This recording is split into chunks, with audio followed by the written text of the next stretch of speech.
बिस्मिल्लाहिर्रहमानिर्रहीम। अस्सलाम वालेकुम। उम्मीद है आप सब ठीक होंगे जी। तो क्लास 10 आज हमारे पास है क्लास 10 का कंप्यूटर साइंस का chapter number 2 which is user interaction, जो कि हमने पहले से स्टार्ट किया हुआ है। ठीक है, आज हमारे पास जो फंक्शन हम लोग डिस्कस करने वाले हैं वो है scan F.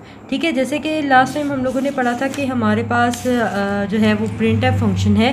Print F function हमारे पास एक्चुअली में आउटपुट को शो करने के लिए हम लोग यूज़ करते हैं। इसके ऊपर काफ़ी डिटेल लेक्चर मैंने बनाया हुआ है, उसकी प्लेलिस्ट का लिंक नीचे आपको जो है वो प्लेलिस्ट का लिंक जो है वो नीचे डिस्क्रिप्शन बॉक्स में मिल जाएगा, वहाँ पे जाके इजीली देख लिएगा। ठीक है, क्योंकि सारे अगर आपने लेक्चर देखे होंगे देन ही अभी आपको जो है वो समझ आएगा, अदरवाइज़ आपको समझ नहीं आएगा। तो बेहतर ये होगा कि आप पहले पीछे वाले सारे लेक्चर्स जो है वो क्लियर करें, फिर आगे वाला देखें। ठीक है, तो प्रिंटफ फंक्शन हमने देखा, फिर हमने देखा कि हमारे पास जो है फॉर्मेट स्पेसिफायर क्या है और फॉर्मेट स्पेसिफायर हम लोग जो है किस लिए यूज़ करते हैं। ठीक है, इसके साथ हम लोगों ने जो है ये प्रोग्राम भी डिस्कस किया था। ठीक है, इसके बाद हमारे पास जो अगला आता है वो है scan f function. Scan f function जो है आपको पेज नंबर 26 है मेरा, आपको मिल जाएगा यहाँ पे। तो अभी हम लोग स्कैन एफ फंक्शन को प्रॉपर तरीके से डिस्कस करते हैं। ठीक है, तो यहाँ पे हमारे पास लिखा हुआ है कि स्कैन एफ फंक्शन, जो स्कैन एफ फंक्शन है ये क्या है। आपने कहना है कि स्कैन एफ फंक्शन एक बिल्ट इन फंक्शन है। बिल्ट इन फंक्शन हमारे पास यानी ऑलरेडी मेड फंक्शन है। ठीक है, जो कि सी लैंग्वेज में पहले से मौजूद होता है। ये क्या करता है, ये यूज़र से, ये किस लिए यूज़ होता है, ये यूज़र यानी जैसे आप यूज़र हों या मैं यूज़र हूँ, तो हम लोगों से ये वैल्यू लेने के लिए यानी इनपुट लेने के लिए यूज़र से यूज़ होता है इनटू द वेरिएबल्स। यानी वेरिएबल्स के अंदर जो हम लोगों ने इनपुट स्टोर कराना है यानी कोई वैल्यू स्टोर करानी है, तो ये स्कैन एफ फंक्शन का हम लोग यूज़ करते हैं। तब जाके हम लोग जो है क्या कर सकते हैं, यूज़र से इनपुट ले सकते हैं। इसकी एग्जांपल अगर मैं आपको ये दूं, जैसे फॉर एग्जांपल अगर आप कोई जैसे फेसबुक यूज़ करते हैं, तो अगर आप फेसबुक का पेज ओपन करते हैं तो वहाँ पे आपके पास लिखा होता है enter your first name, enter your last name, इस तरह से आपके पास लिखा होता है ना। तो जो एंटर योर नेम लिखा होता है वो एक्चुअली में हम लोगों ने आउटपुट जो है वो दिखाया होता है, और वो किस तरह दिखाया जाता है, प्रिंटफ फंक्शन का यूज़ करके। ठीक है, यानी अगर आपका जो प्रोग्राम है वो सी लैंग्वेज में बना होगा तो हम कह सकते हैं कि वहाँ पे प्रिंटफ और स्कैनफ फंक्शन का प्रॉपर तरीके से यूज़ होगा। जैसे मैंने आपको बताया कि जैसे लिखा हुआ है एंटर योर नेम, ठीक है, तो वो जो लाइन लिखी होगी वो हम लोगों को एक्चुअली में क्या दिखाया जा रहा है, वो हम लोगों को आउटपुट दिखाया जा रहा है।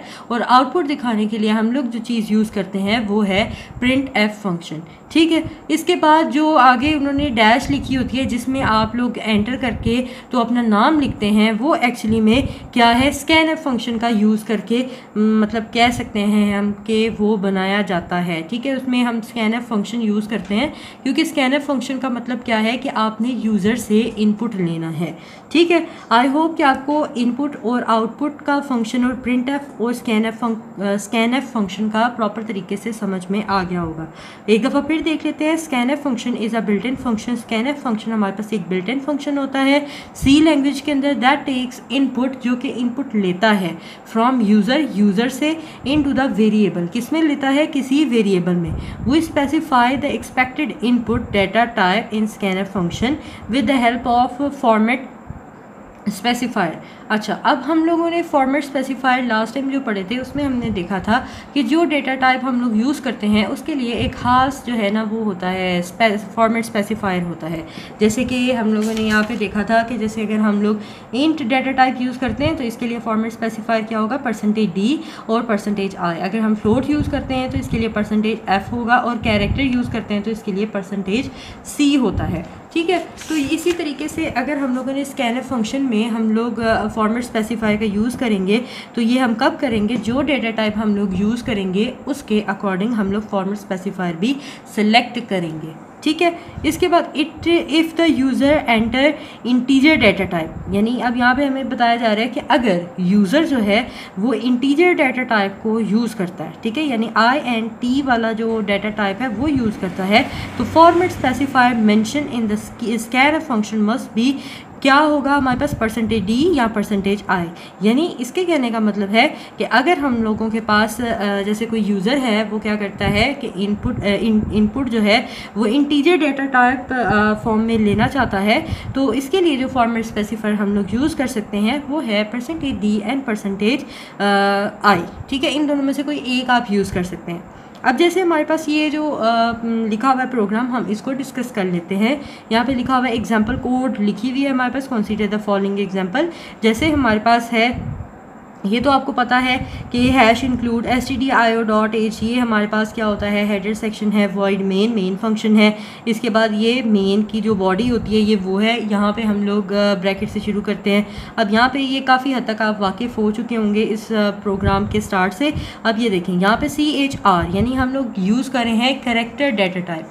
ठीक है, तो कैरेक्टर डाटा टाइप है और हमने एक वेरिएबल डिक्लेयर करवाया, क्योंकि वेरिएबल को डिक्लेयर करवाना काफ़ी ज़रूरी होता है। ठीक है, काफ़ी नहीं, बहुत ज़रूरी होता है। जब तक आप वेरिएबल डिक्लेयर नहीं करा सकते तो आप उसमें कोई भी वैल्यू स्टोर नहीं करा सकते। ठीक है, तो अब ये ग्रेड जो है ये हमारे पास क्या है, वेरिएबल है। और ग्रेड जो है वो हम लोगों को किस में चाहिए, हमें अल्फ़ाबेट में चाहिए, तो डेफिनेटली हम लोग कैरेक्टर डाटा टाइप जो है वो यूज़ करेंगे। उसके बाद स्कैनफ फंक्शन को हमने कैसे यूज़ करना है, आपने ये कॉमास जो है वो लगाने हैं, ये डबल कोटेशन जो है वो हम यूज़ करते हैं इसके अंदर। जैसे अब कैरेक्टर है, कैरेक्टर के लिए हम फॉर्मेट स्पेसिफाई यूज़ करेंगे परसेंटेज सी। ठीक है, परसेंटेज सी हम लोग यूज़ करेंगे, इसका जो है ये डबल कोटेशन क्लोज करेंगे, उसके बाद कॉमा लगाएंगे और ये है, ये हमारे पास % का साइन होता है।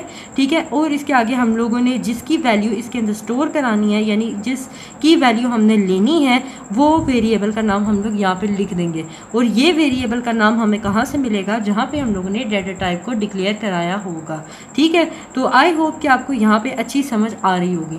अच्छा, अब ये जो कोड है इसमें काम हुआ कैसे है, इसमें काम कुछ इस तरह से हुआ है कि इन दिस एग्जाम्पल यहाँ पे परसेंटेज सी एक फॉर्मेट स्पेसिफायर है, ये यूज़ हुआ है to specify character type for the input variable. यानी जो वेरिएबल हम लोगों को इनपुट कराना है वो हमारे पास उसकी डेटा टाइप क्या है, कैरेक्टर टाइप है। तो इसके लिए हमने फॉर्मेट स्पेसिफायर परसेंटेज सी को यूज़ किया है। ठीक है, इसके बाद लिखा हुआ है input entered by user is saved in the variable grade. तो जो भी यूज़र जो है एंटर करेगा इनपुट, वो किस में स्टोर होगा, वेरिएबल ग्रेड के अंदर स्टोर होगा। ठीक है, फिर उसके बाद लिखा हुआ है there are 2 main parts of scanf function. तो अब यहाँ पे हम लोगों को स्कैनफ फंक्शन के 2 हिस्से नज़र आ रहे हैं। As it can be seen, ये हम लोगों ने यहाँ से देख लिया फ्रॉम द अबव कोड, ऊपर वाले कोड में से, यानी इस कोड में से हमने देख लिया। First part inside the double quotes, पहला पार्ट हमारे पास ये डबल कोट्स के अंदर है जिसमें हमने फॉर्मेट स्पेसिफायर को लिखा है। फिर उसके बाद हमारे पास लिखा हुआ है and second part is the list of variable with the and sign at their left. तो इसके लेफ़्ट साइड पे हमारे पास क्या है, ये जो हमने ग्रेड लिखा हुआ है, ग्रेड यानी हमने वो लिखा हुआ वेरिएबल डिक्लेयर कराया हुआ है। यहाँ पे वेरिएबल डिक्लेयर जो ग्रेड कराया था वही हमने यहाँ पे लिखा है और ये एंड के साइन के साथ मौजूद है। ठीक है, इसके बाद एक और एग्जांपल जो है हमारे पास यहाँ पे डिस्कस की जा रही है, इसको भी हम देख लेते हैं। यहाँ पे कैसे लिखा हुआ है, एग्जांपल है हैश इंक्लूड, इससे तो आप अच्छे से वाकिफ़ हैं, stdio.h। ठीक है, हेडर फाइल्स हैं इनपुट आउटपुट वाली। ठीक है, फिर उसके बाद वॉइड मेन है, उसके बाद हमारे पास ये ब्रैकेट है, इसमें हम लोगों ने क्या किया है, इंटीजर डाटा टाइप हमने यूज़ की है। ठीक है, और हमने इंटीजर टाइप का डाटा लेना है और हमने एक वेरिएबल डिक्लेयर कराया है नंबर का। अब यहाँ पे हम करने क्या वाले हैं, पहले तो हम यूज़र को जो है वो आउटपुट शो करवाएंगे और फिर उससे इनपुट लेंगे। तो यहाँ पे हमने क्या किया, प्रिंटफ फंक्शन का यूज़ किया। प्रिंटफ फंक्शन का यूज़ करके हमने क्या कहा कि हमें स्क्रीन पे एज इट इज़ शो करवाना है enter a number between 0 to 10, उसके बाद ये कॉलन लगाए और ये क्लोज कर दिया। अब इससे होगा क्या कि ये स्क्रीन पे बिल्कुल ऐसे शो होगा, enter a number between 0 to 10। ठीक है, अब हमने करना क्या है, इसकी जो वैल्यू है, यानी जो वैल्यू हमने इसमें स्टोर करवानी है उसके लिए भी हम लोग क्या करेंगे, एक और प्रिंटफ फंक्शन का यूज़ करेंगे। लेकिन उससे पहले हम लोग स्कैनफ फंक्शन लेंगे। स्कैनफ फंक्शन क्या करेगा, यूज़र से इनपुट लेगा। वो किसके लिए लेगा, इस लाइन के लिए, यानी enter a number between 0 to 10, इसके लिए नंबर लेगा। तो ये है हमारे पास %d। ये हमने कहा कि इंटीजर टाइप डाटा है, इसके लिए फॉर्मेट स्पेसिफायर हम लोग यूज़ करेंगे %d। ठीक है, इसको डबल कोट्स में लिखा, इसके बाद कॉमा लगाया, फिर उसके बाद एम्परसेंड का साइन लगाया। और यही वाला जो हमारे पास डेटा टाइप हम लोगों ने डेटा टाइप के साथ जो हमने वेरिएबल डिक्लेयर करवाया है नंबर, इसको हमने इस तरह से लिख दिया। उसके बाद ये हमारे पास जो है इसको हमने सेमीकोलन लगा के इसको भी क्लोज कर दिया, इसको भी और इसको भी। ये आपने लगाना नहीं भूलना। ठीक है, इसके बाद क्या होगा, जो नंबर हमने एंटर करवाना है इसके लिए, यानी जो ये लाइन के आगे लिखा जाएगा वो कैसे लिखा जाएगा, स्कैनफ फंक्शन की वजह से। जो हम नंबर लेंगे %d जो है वो %d के अंदर जो भी नंबर हम लोग लिखेंगे वो इसके सामने शो हो जाएगा। ठीक है, इसके बाद है printf। एक और हमने यूज़ किया फंक्शन, लिखा हुआ है the number you enter is %d, यानी अब जो नंबर हम लोग एंटर करेंगे वो हमारा जो है वो कौन सा होगा, जो भी हम नंबर एंटर करेंगे वो हमारा इसके सामने शो हो जाएगा, यानी इसके सामने बिल्कुल शो हो जाएगा। जैसे अब मैंने ये लाइन एज इट इज़ मेरी स्क्रीन पे प्रिंट हो जाएगी, enter a number between 0 to 10। उसके बाद ये स्कैनफ फंक्शन की वजह से ये 4 आया, क्योंकि मैंने 4 एंटर किया। 4 जो है वो इसके अंदर स्टोर होगा, और यानी ये जो है %d, ये 4 वैल्यू इसने ली है। ठीक है, यानी मैंने इसको दिया 4 और ये इसके अंदर जो है ना वो लिखी जाएगी। और अगली लाइन पे स्क्रीन पे प्रिंट होगा the number you enter is %d। और ये हमने लास्ट टाइम देखा था कि प्रिंटफ फंक्शन के अंदर हम लोग फॉर्मेट स्पेसिफायर कैसे यूज़ करते हैं और क्यों यूज़ करते हैं। यहाँ पे वेरिएबल को वैल्यू देने के लिए हम लोग यूज़ करते हैं। तो ये जो नंबर हम लोगों ने यहाँ पे एंटर कराया वही नंबर इसके सामने शो हो जाएगा कि हमने ये जो नंबर एंटर किया था वो ये है। ठीक हो गया। आई होप कि आपको बहुत अच्छे से समझ आई होगी। ठीक है, और इसके आगे भी ये थोड़ा सा इंपॉर्टेंट नोट लिखा हुआ है, इसको आप जो है एक दफ़ा देखिएगा। नेक्स्ट टाइम जो है मैं इसको भी आगे से थोड़ा सा कर दूँगी, थोड़ा सा एक्सप्लेन कर दूँगी, ताकि आपको इसके अंदर समझ आ जाए कि हमने क्या पढ़ा है।